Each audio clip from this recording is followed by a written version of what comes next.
So, hello again. As you know, I am Eli, the computer guy, and today I'm here with Greg and Andrezejewski, Gillware, director of R&D. So we're going to be talking about data recovery and their forensic services. So thanks for being here today. Yeah, thanks for having me, Eli. Yep. So we're just having this discussion because one of your employees said that you're the CTO, but no, you're actually the director of R&D. So what does that actually mean for you folks? So basically, I am the top scientist here at Gillware. Basically, any case that basically none of our existing tool sets can handle, anything that nobody has ever seen before, kind of bubbles its way up the chain to me. And I take a look at it and try to figure out exactly what's going on and try to figure out exactly what, if anything, we can do to help the customer that's missing or that's lost access to their data. That's pretty cool. So what are like the qualifications? Like, how did you get up to that position then? I mean, honestly, a lot of it is just kind of, I hate to, use buzzwords, like self-startedness and, basically motivate and that sort of stuff. But kind of in any small company like Gillware, there's more problems and more things to do than, there are people to do them. So, if, we kind of get a situation where, hey, nobody really knows what's going on here, or we've never seen this problem before. And if you want to spend a little time and, try to figure out a solution and, basically try to get the customer back their data, you kind of do it once you own it. So, I was the first person, to basically do a chip off recovery on a USB drive. And that basically came from just, this was probably back in maybe the mid 2000s. And, we would get USB thumb drives in, which are still, relatively new technology at that time. And you'd maybe get 128 megabytes for, probably $150 or something like that. That kind of seems ludicrous now. But we would come in, bring them in, or they would come in failed, and, we'd plug them in and they're absolutely dead. So I just basically had the idea, well, there's a memory chip on there. Why can't we just pull that off and, dump the data? And, it should be just like, it's kind of just like, pulling a hard drive out of an external enclosure. Or so we thought. So, as I quickly discovered, it's very much more complicated than that. You're basically dumping the internal storage of a very sophisticated embedded system that has to jump through a lot of hoops to act like a disk drive that, your Windows, your Mac machine are used to talking to. And a lot that goes into the recovery. It's a lot more involved than just pulling a hard drive out of an external enclosure. But it's at a certain point, we're all engineers, so, a bit of pride comes into it as well, where, I want to figure this out. I just kind of get stuck on it, and you make a little bit of progress, and kind of get that, a little rush of dopamine or something like that. And then you make another, big breakthrough, and, some of it can be quite enjoyable. Some of it obviously not so much. It's not always, the most fun or the most interesting thing in the world, but those small little challenges, something like that, just picking something up and running with it. And, then basically, like I said, you do it once, you own it. So that's kind of how I got to be the Flash guy. And that just basically expanded or just, kept going. So I went from there, then, kind of got into RAID recoveries and just basically, as people, changed positions in the organization and moved up or left the company, I kind of just rose through the ranks and just ended up kind of being top dog here. That worked. So then, we got some loop back. Anyways, did you get a degree? Did you have like computer science degree or electrical engineering? I've got a computer engineering degree from University of Michigan. Oh, okay. And it's tough, because we explain to our customers all the time. There really isn't a place you can go to school for data recovery. It's a very, very specialized engineering service. Yeah. The best you can do is kind of get a, like I said, a computer science background or a computer, electrical engineering background is very, very helpful. It's not entirely required. And a lot of the people, that we've brought in here, really don't have very strong of an engineering background at all, but there's a lot of, on the job training that goes into it. And, just again, but having a very, technical background, even just, familiarity with using these devices, helps in a lot of cases as well. Yeah. Things are supposed to work, or you're basically you'll easily recognize when something isn't right. That's very, very helpful. But, as far as doing data recovery, a lot of it is kind of just the years and years of reverse engineering that we've done here, both myself, and some of our other engineers here, just to kind of build that sort of book of knowledge we have on, what you can do when storage devices fail, and kind of applying that and then extending it when you see something new. Having an engineering background, comes in very, very handy, basically when you're trying to do something, outside your immediate skill set. Oh, that's interesting. Yeah.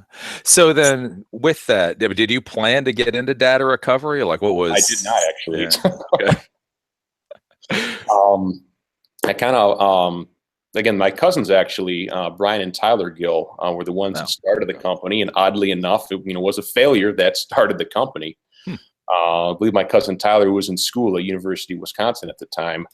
He had an external hard drive that failed, and obviously lost all his schoolwork, but other stuff that college kids have, music, movies, and that sort of stuff. And he obviously started making some phone calls and started Googling around and just saying, well, how much would it cost to recover this? And he basically saw the price range and said, well, obviously it's out of the price range of any college or of a college student. But he kind of got the idea, well, is this something that I could do? Obviously there's a need, and there's an established industry for this. And he had some pretty smart people that he was friends with at the University of Wisconsin, and his brother Brian actually had just come back.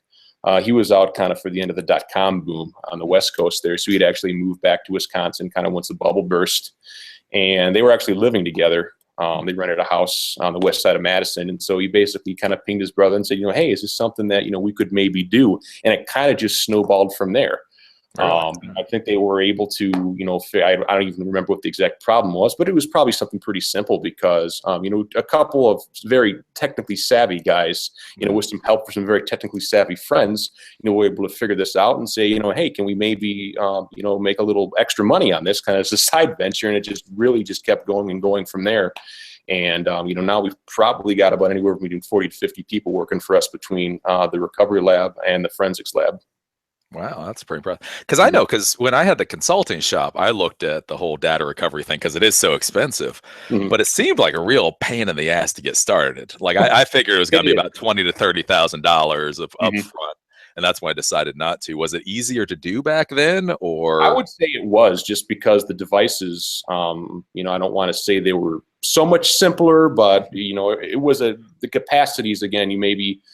Back in 2005, you were really something if you had, 200 gigabyte hard drive or something like that. So, or if you think about the exact same surface area now, we're storing, I plugged in an 8 terabyte drive this morning or something like that. Just the density has just, been ratcheted up to 11. So obviously all of the electrical tolerances and all of the mechanical tolerances, have just tightened up so very, very much.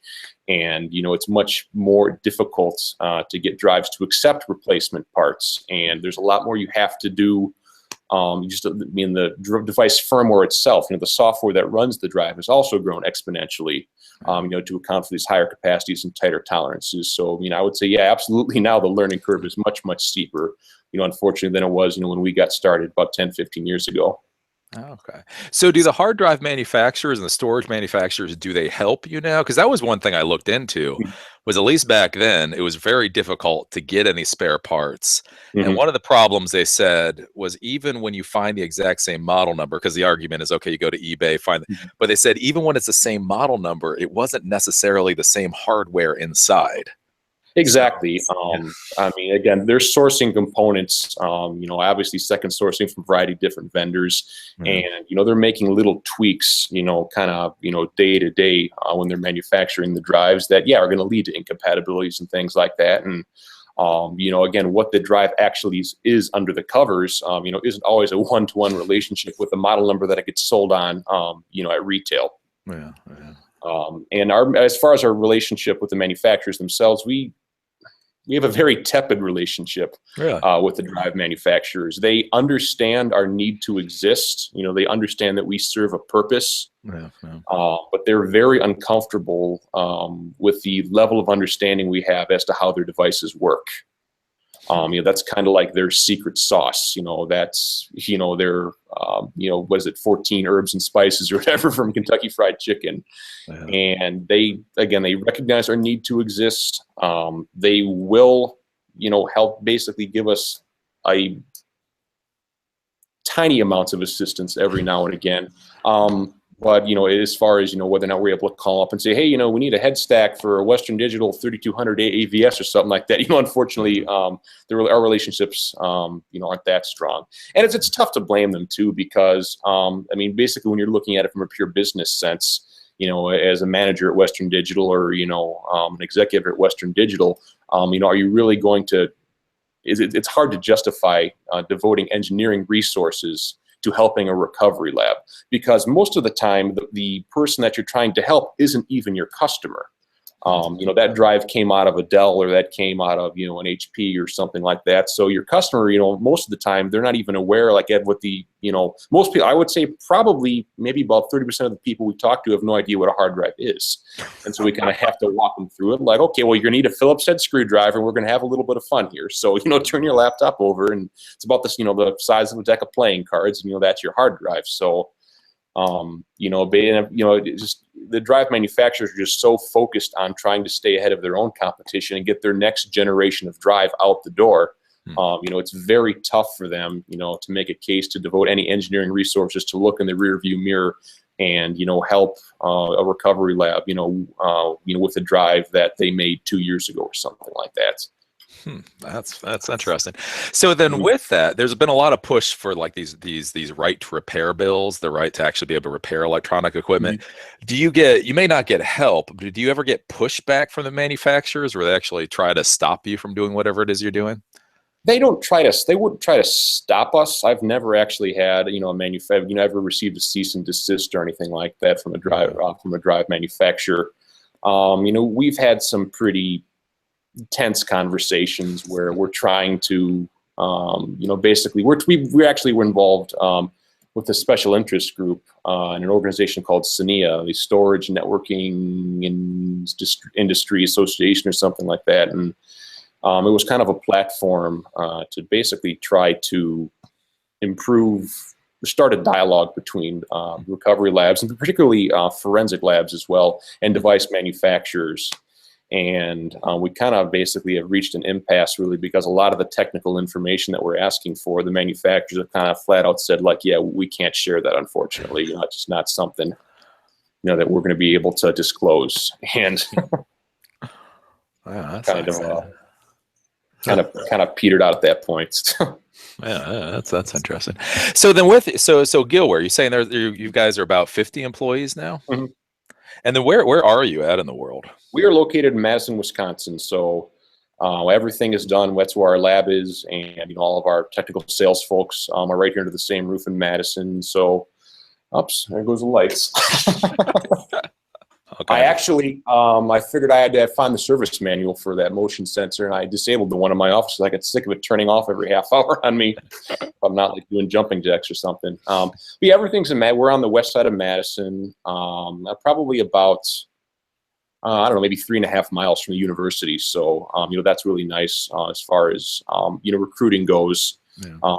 It's recruiting for both full-time and co-op and internship positions. It's something that, if you like living in Madison and you kind of want to stick around in Madison or stick around for a summer, we certainly have a variety of interesting work to do. So, always try to have at least a couple summer co-ops or summer interns hanging around from the university.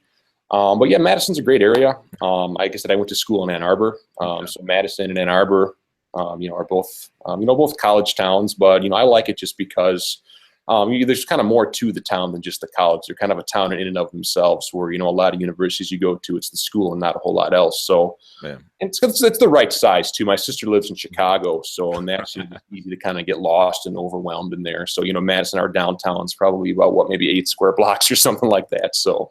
Do you know if there was any particular reason for choosing Madison back in the day, or was that just where they lived? That's actually where the two founders of the business grew up and were from originally. So, that's kind of, where it got started.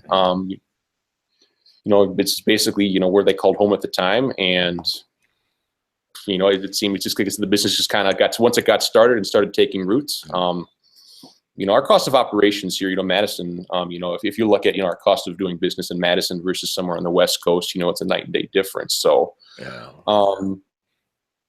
we're pretty happy sticking in Madison.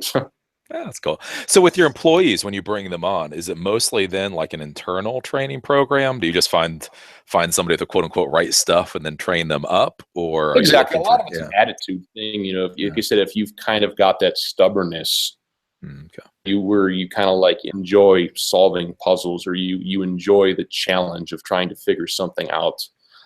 Because I mean, a lot of it starts with shadowing, and obviously, kind of a crash course in actually how these devices work. Mhm. And also basically a crash course in our own tool set that we've developed here, and exactly what this can do for you and what it can't do for you.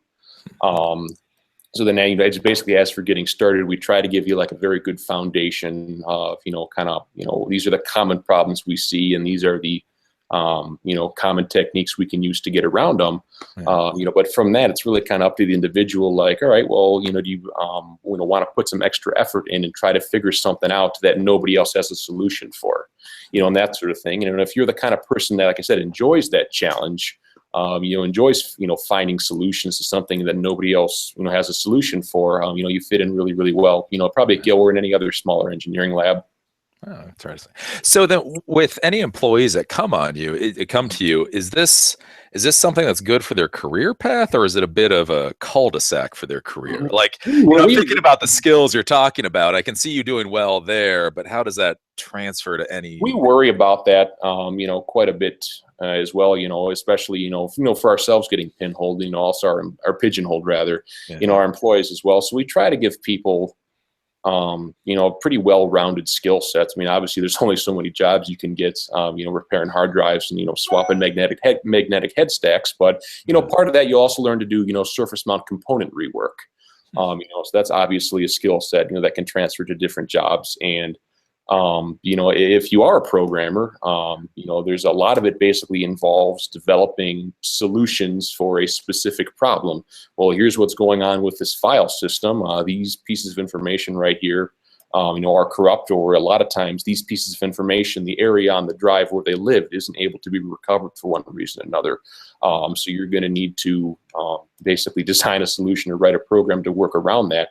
And so, obviously that kind of, problem solving and, that low level hardware, interaction, actually would, transfer, I think, to a lot of other jobs. But, we try to, give people as many transferable skills as we can, and not just get everybody pinned down or just kind of doing head swaps, or just, doing board swaps or something like that. Yeah, okay. So, like, what's the average length of time your employees stick around for? Are these people that stick around forever? Are they there for like a year or Most two? people, I would say probably 75% of the people working here have been around 5 years or longer. Wow. Wow. Try to maintain a pretty fun atmosphere. At Gillware here, everybody, seems to get along pretty well. We have a very relaxed corporate culture. And so, we do things. We try to do nice things for the employees. We bring in lunch, every Friday. So that's a nice little perk. Things like that. We put a bunch of TVs in our break room for March Madness, so everybody can catch the games and things like that. So, like, we try to have a little bit of fun too. Yeah. We find, it really helps with employee retention, keeping people happy, keeping a kind of, loose, relaxed atmosphere here, because it's really, really easy, to just get completely stressed out and just get completely burned out, because everyone you deal with, their world is coming down around their ears.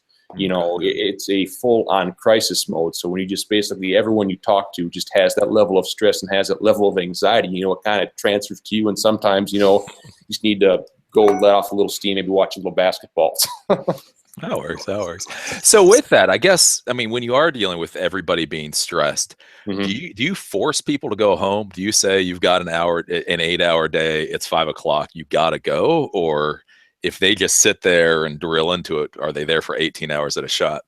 Mhm. I mean, a lot of people, will make the.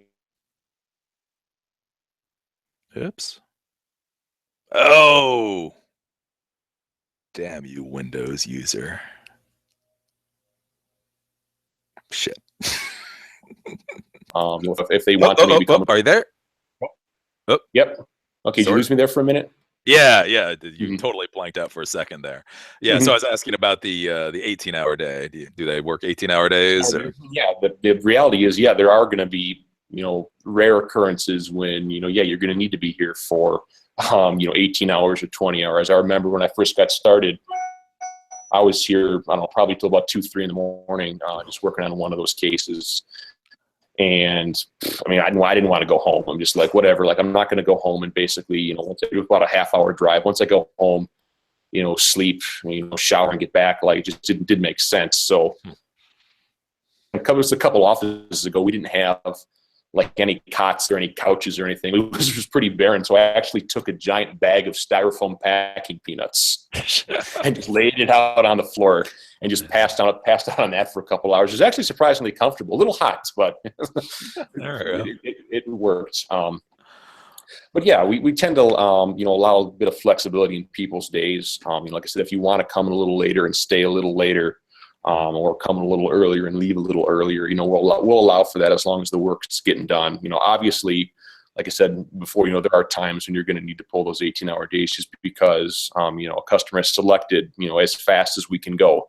Yeah. And, are obviously paying a premium to have somebody in the, in the office, at 2 o'clock in the morning or, 3 o'clock in the morning or something like that. Yeah.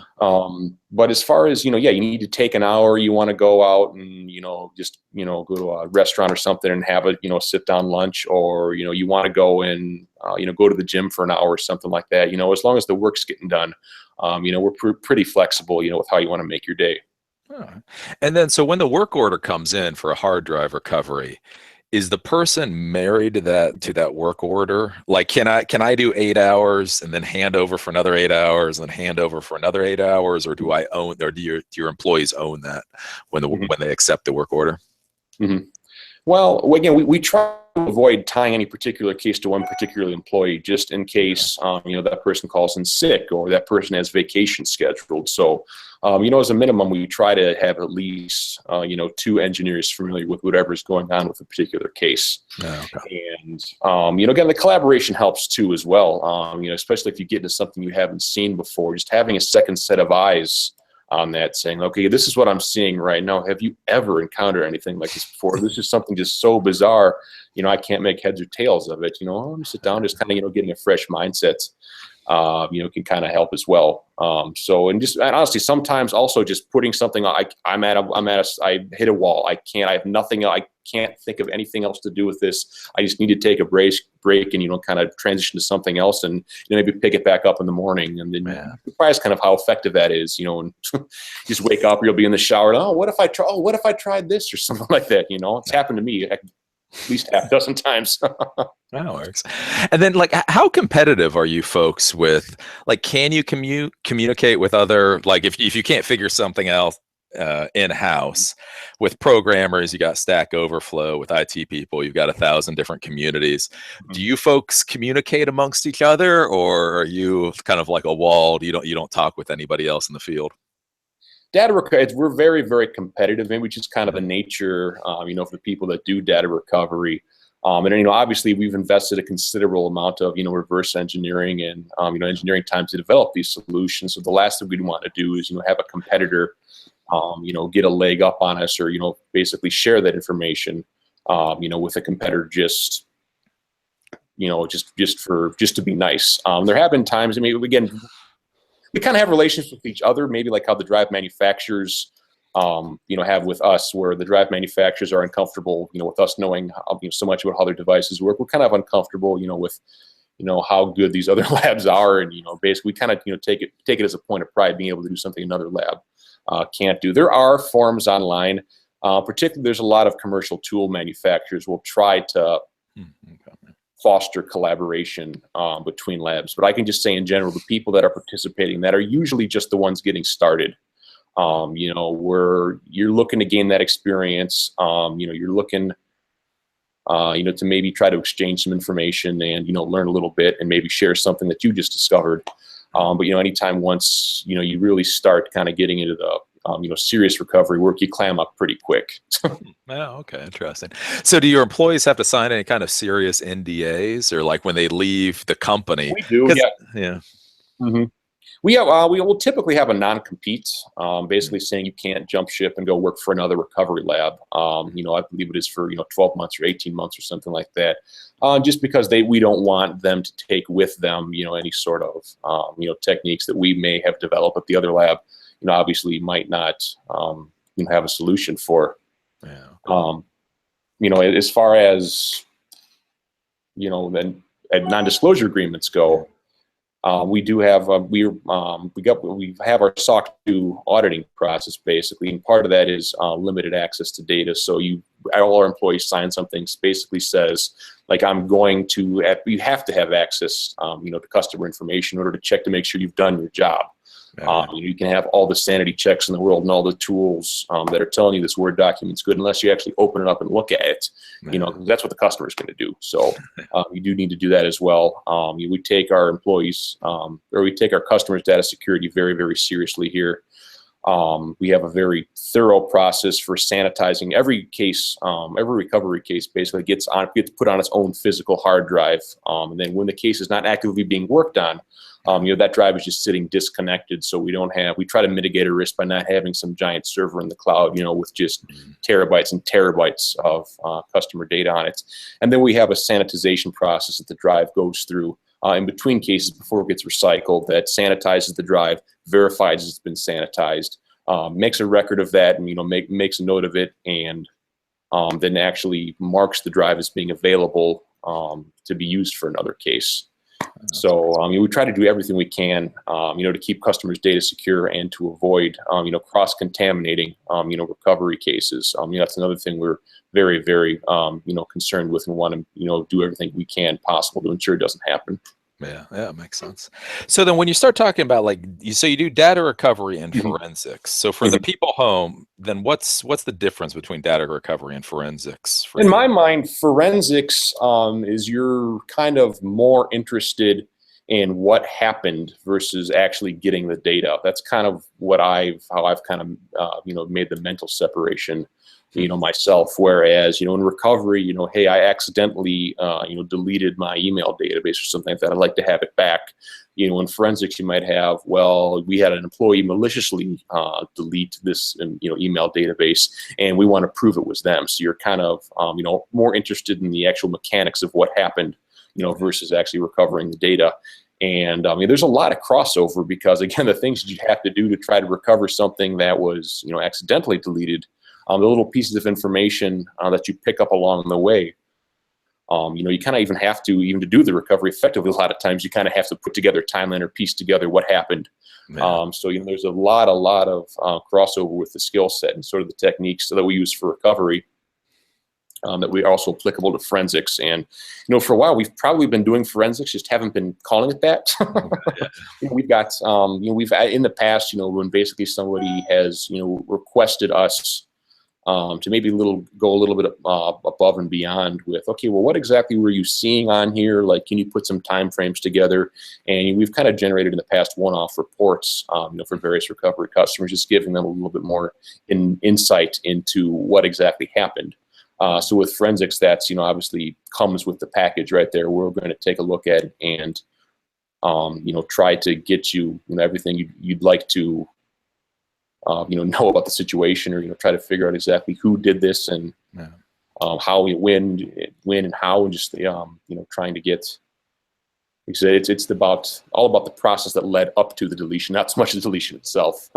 That's curious. So then, with that though, if somebody's getting the forensics done, you're figuring there's gonna be a consequence on the other side of whatever you say. How do you deal with the legal? Like how do you, what I'm saying? Like, how do you get certified to be able to say that this is what happened? We're breaking up again. Oh, you there? Yeah. Ooh. Okay, I'm sorry, I missed part of the question. Oh yeah. So since with forensics, then there can be a consequence. So if you say this user deleted this thing, most likely that user is going to get fired. So it seemed like you'd be putting yourself into a bit of liability there. How do you verify that your processes get the proper results, or how do you get certified for that? Well, there's various official certifications that you can obtain, and generally, if you're going to be the one that's testifying or going to be the one that's kind of certifying this evidence, you really need to have some of those certifications. So I know one of our founders of our forensics division is a lady by the name of Cindy Murphy. I know she's very involved with the actual standards organization, or the certification organization. I believe it's called SANS. And that's, you really, if you're actually going to be trying to, bring a lot of this into court of law, there's just no substitute for having those, official certifications. Yeah. Now the people basically kind of doing the legwork, kind of people like myself that, I don't have any official forensic certifications, but I have been doing this for 15 years.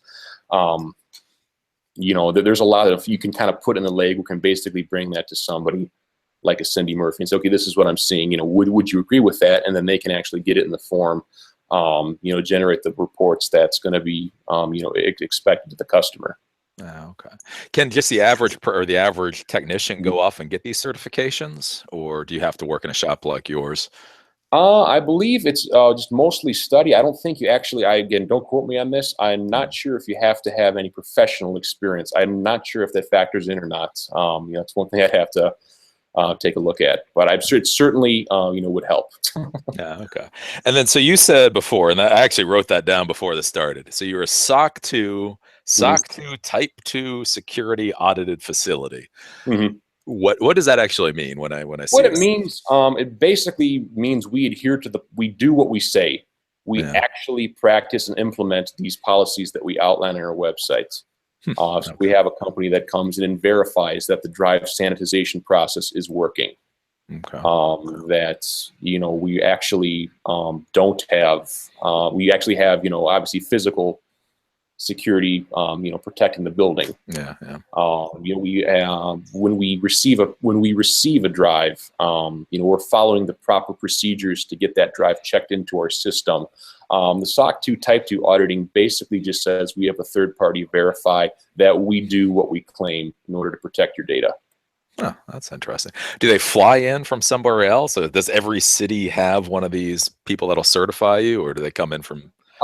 Generally, a lot of accounting firms actually do that. So I believe Really? the firm that last certified us was an accounting firm. So they'll have, people that will actually go and help you, obviously write up the official, formal requirements for it, and then actually bring somebody in to do the audit and make sure all the procedures that you outline, are actually getting followed. Okay, that's pretty cool. That's interesting. So I guess one of the questions I have too is, so FTC compliance for anybody at home, you guys are actually a sponsor of mine. And back when you started, you did backup software too. Do you know what happened to that component of your business? Yeah, we actually sold it probably about 6 months ago. So we were acquired by a company called StorageCraft, and we'd actually been working with StorageCraft, incorporating some of their features into our product. Oh, wow. And it was really, kind of a natural,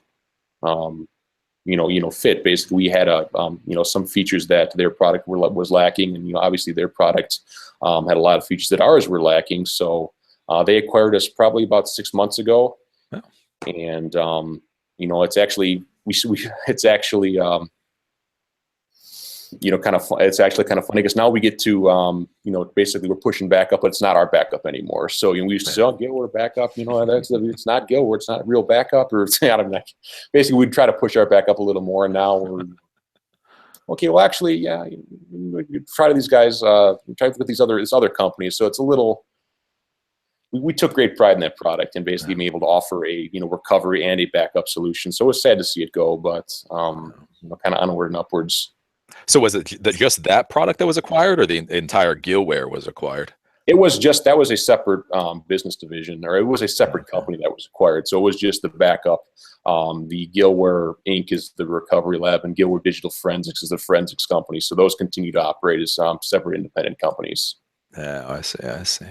And then as you guys grow, like how do you get clients? Is that part of what you do? Do you know like what the client acquisition is like? When we were first getting started about maybe 10 years ago, a lot of it was just Google advertising, pay-per-click, and things like that.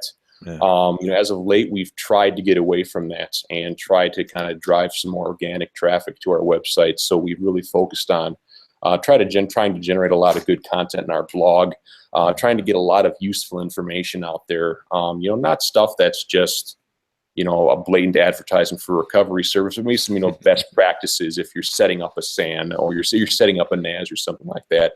Just kind of basically grow the brand and improve our online presence. Just kind of get our name out there a little bit more, because typically, Gillware, you've never heard of us unless you really, really needed us. And, we're maybe trying to plant the seeds of just having, that name, in your mind for other reasons than, this is clicking, or this drive is, buzzing or something like that. Yeah, okay, that makes sense. So, like, how many work orders do you guys do in a month? Like, do you get 100 drives through, 1,000 drives through? I don't know. I would say on a good month, we would get, anywhere between 500 to 1,000 drives in the door would be. Really? Yeah. Mm-hmm. Okay. Are those coming from corporate clients or just 500 individual me's shipping you drives? Well, again, the drives, a lot of them come in multi-drive, enterprise systems. So, we'll get a 30 drive rate or something like that, or a few of those cases a week. But by and large, our bread and butter always has been home and small business users. Single customers that will have an immediate need. Find us, use us once, we'll never hear from them again. Oh yeah. So that, like, how do you figure, like, where do you fall into the data recovery world? Are you a large player, or medium player, or small? We like to think we're one of the top three, in the country at least. Okay. Yeah. Again, like I said, data recovery labs, we're all pretty much, there aren't really any good metrics that a lot of labs are sharing. As to how much business they do or how many recovery cases they do. But at least strictly from an engineering standpoint, we like to think we're one of the top 5, if not one of the top 3 labs in the country. That's interesting. So have you thought of expanding, like going off, and if you're doing that well, going off into Europe or such? We've thought about it. We've had conversations. Obviously a lot of it would be, especially if you're going overseas, how do we protect our IP? The techniques and the solutions that we have, when working overseas. So that's a big concern that we have. Honestly, if we were going to expand, it probably would be overseas, just because, frankly, the market, the data recovery market, isn't large enough to kind of support a full recovery lab in every major metropolitan area. Yeah. The business just isn't there. Yeah. We've toyed with maybe opening up a location on the West Coast just to kind of basically, improve shipping times. Again, if you're sending a package ground from California, it's going to cost, quite a bit to get it here, next day air, 2-day air, and, ground's going to take a week or something like that. So just from, having something, and people tend to feel more comfortable with something, that's it's a little bit closer to them. Again, I certainly don't envy anybody that's trying to explore recovery solutions. You kind of get to decide, which company you've never heard of, halfway across the country, do you want to send your device to? So I guess, you bring up the price of shipping, though. I figure anybody shipping you anything, it's already going to be. It's not so much the price, it's the speed and just the kind of comfort level, of having, they're close, I'll go with them, or, they're, just a couple hours away or something like that. Yeah. Probably the shipping speed, and honestly, the courier option too. We've had cases where people have, sent an employee on a commercial flight with this server or something like that. Just It was that urgent. Or, we've had people fly their private planes into, Madison, Dane County airports. Yeah. And, with their company server or something like that. So, obviously, if we're out on the East Coast or the West Coast, there's a lot higher population density, the chance of at least having that be a viable option for somebody, to either send a courier or, put an employee in their car, or, put them on a plane or something with that equipment, might help us, grow the business a little bit. Oh. So then what are the average prices? So if you get 500,000 work orders, where does that normally fall for price for what people? It really depends. We try to base our pricing strictly off the engineering work. So that basically, it's usually the capacity of the drive, because as I was mentioning earlier, the higher capacity drives, tighter mechanical tolerances, tighter electrical tolerances, and quite frankly, the parts are more expensive. As I mentioned earlier, we can't call up Western Digital or Seagate and say, hey, we need a Seagate for an ST4000 DM or something like that. We have to sacrifice on an identical drive. So obviously the newer, higher capacity drives, that's an immediate upfront cost. So that gets factored into it as well. Yeah. And, like I said, just when the tolerances are that much more tighter, the drives are that much more finicky,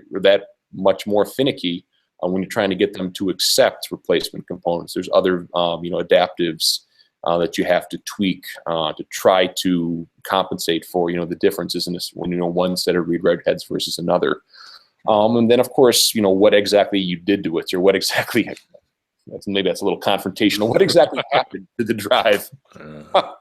What did you do to it? Okay, was it a, deletion and, the drive has seen a lot of use after it, or, basically was this some sort of, virtualized environment where you've got, some SAN, on one side of the building, running some sort of, proprietary, thin provisioning storage pool software that feeds that to, a hypervisor, and just basically how the complex situation, really factors into it. But, for a standalone, laptop or desktop hard drive, our recovery, again, just depending on the specifics of the situation, you're usually looking at a price quote between $350 and $1,500. Yeah. And again, we try to make this, we try to be as transparent as possible, because certainly, we run into a lot of people with sticker shock, and we certainly, don't want to get the impression that, we're ripping people off. Like, well, no, this is what has to be done, to get this data recovered.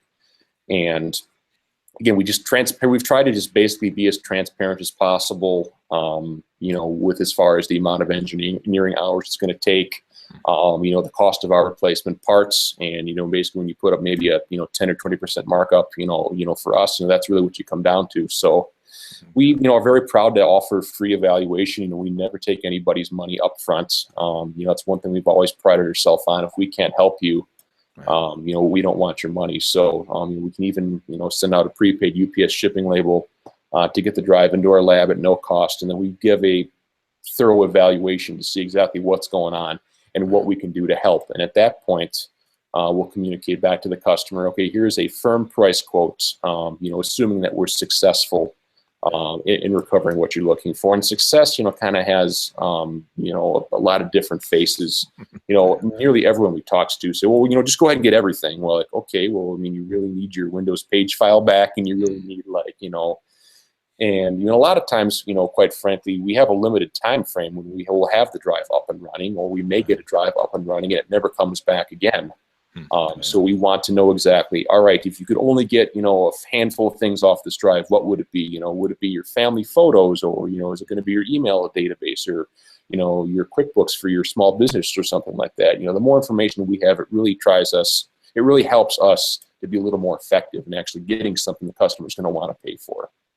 And then basically we've outlined those goals. So we'll basically have a conversation, via phone or email, and say, okay, what exactly are we looking for from this drive? And, if we meet those goals, we have a couple of our guys take a look at it and independently verify it, like, yep, we have everything that they mentioned. We'll give a phone call basically saying, hey, we're going to run your credit card and the data's on its way. And, check your mailbox.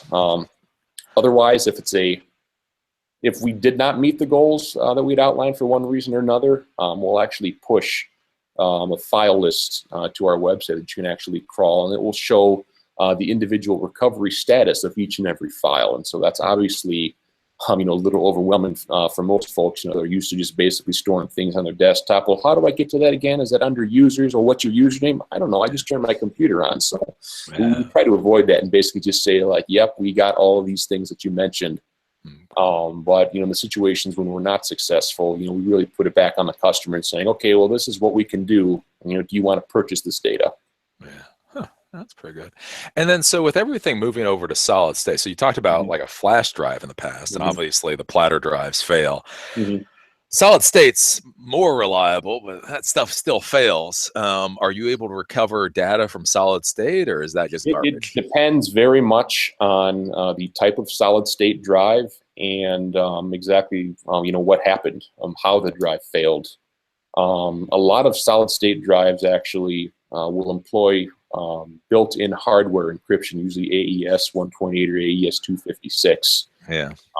And that's actually, from an IT standpoint, that's kind of where the security belongs. There's no key. It's nothing you have to set up. There's no key packages to manage. You can't turn it off. It's always on. It's always secure. It's just, whether or not you want to use the features, kind of the way that one engineer, explained it to me at a trade show. It's like, well, yeah, the money's always in the safe. It's whether or not you want to lock the door.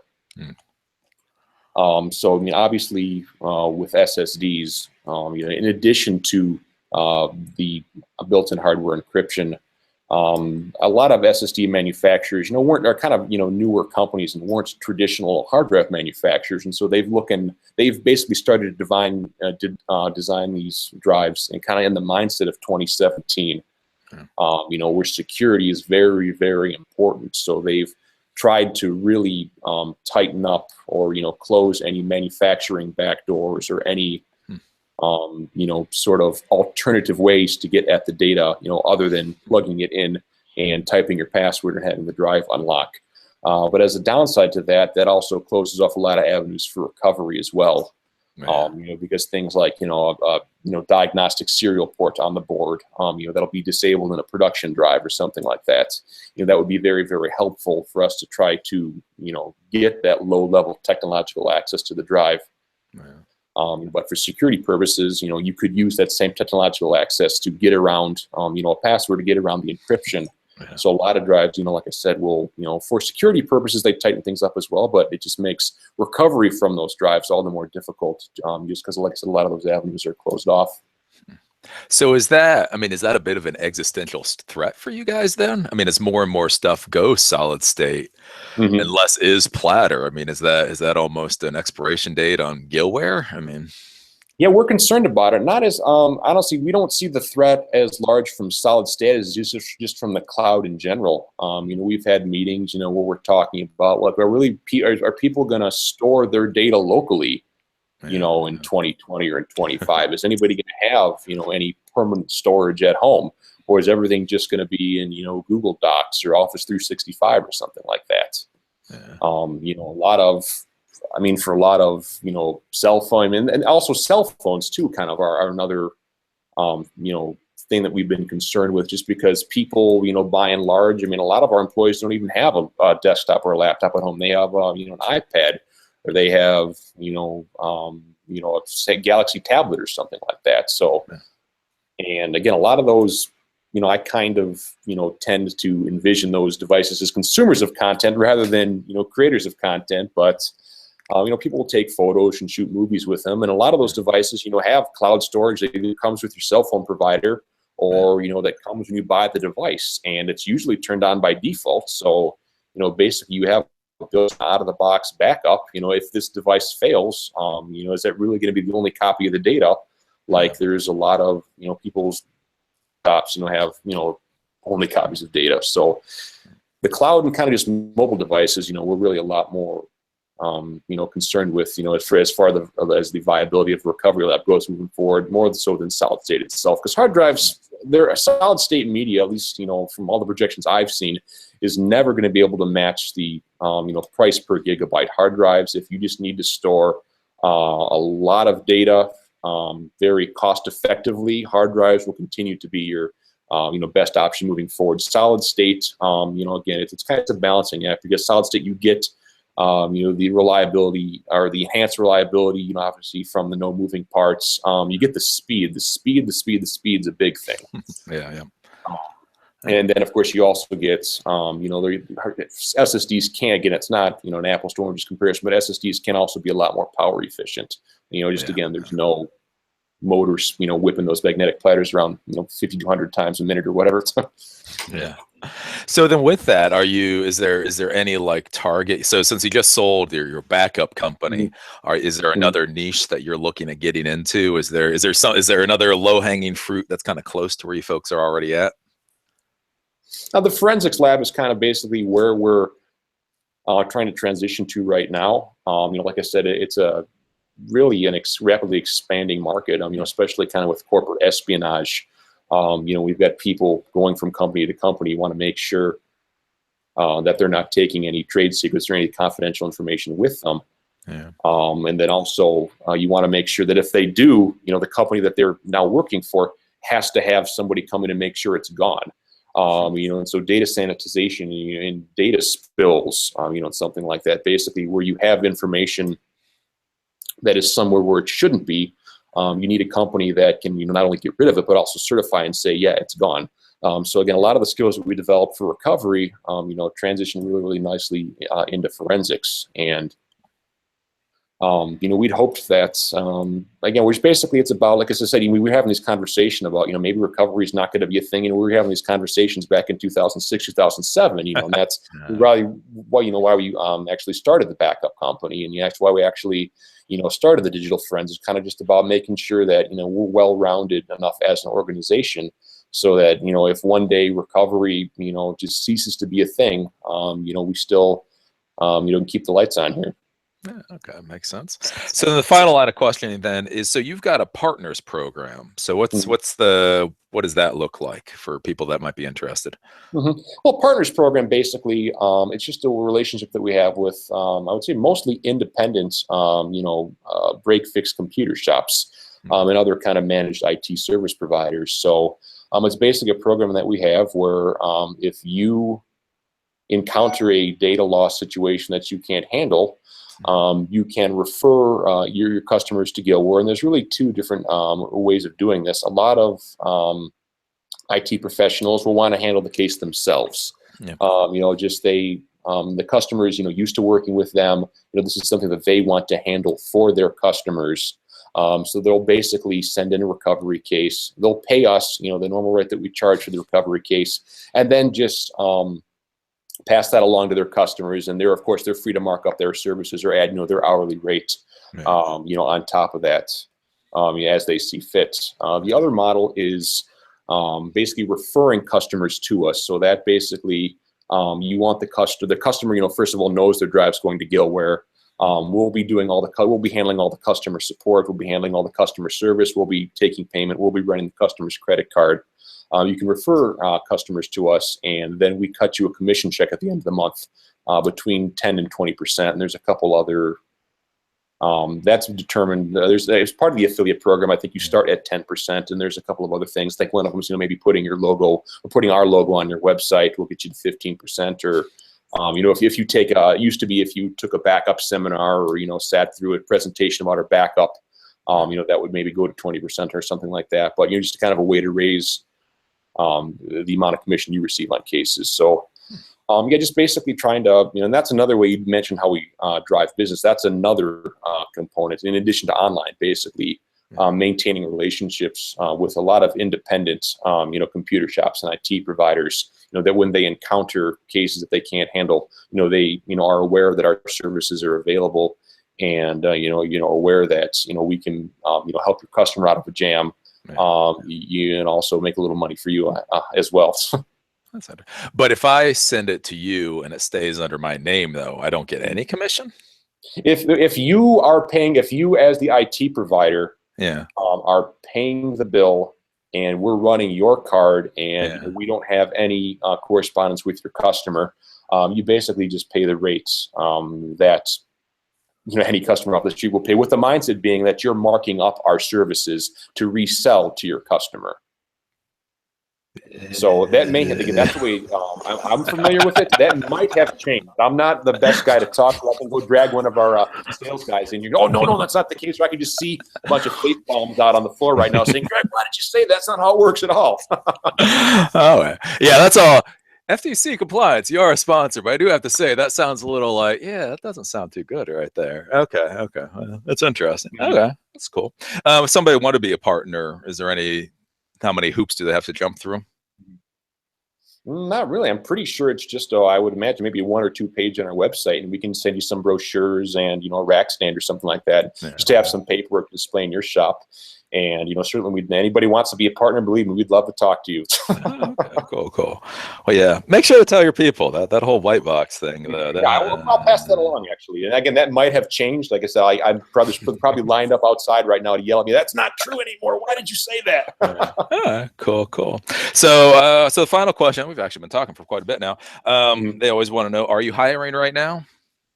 We're always hiring. You're always hiring. We don't have, like I said, I can't think of any immediate engineering positions we're looking to fill, but we're always looking, to be in contact with, smart, motivated individuals. So, we'd love to see a resume. Oh, that's cool. Is that any A+ person will do, or are you looking for anything specific on that resume? Just general computer know-howedness is a great starting point. Okay. If you're familiar, you've basically been a computer person all your life, like me. Got a Commodore 64 when you were 4 years old, or it's just kind of always been a part of your life. And a lot of this stuff is second nature. That will take you very, very far. Linux familiarity, if somebody basically is looking to get a job, we use for Linux as our primary operating system. All of the tools that we've developed and on here run Linux. Yeah. We're just kind of having the whole familiarity, with running programs on the command line, or the ideas of everything is a file, and we can just DD from this to this and things like that. Just having a good general working understanding of computers, especially Linux, is just very, very helpful. Cool. Sounds good. Is there any final thing you want to say for the folks at home?